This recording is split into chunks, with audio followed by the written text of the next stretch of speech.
front of me is Nothing CMF Phone 1, and today I would like to show you how you can turn on and use keyboard Clipboard. Begin by launching your keyboard and clicking on Clipboard at the top of it. Then activate it using this switcher at the top right corner.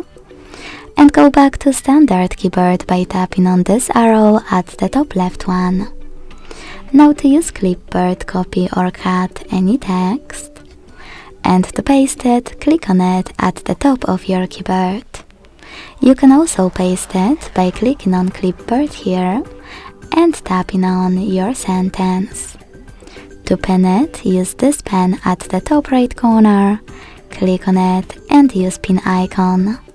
You can unpin it the same way. To get rid of it, use the same pen, tap on your sentence, click on bin icon. And last but not least, to disable Clipboard, use the same switcher as before. Thanks so much for watching. If you enjoyed this video, leave a like, comment and subscribe. Bye!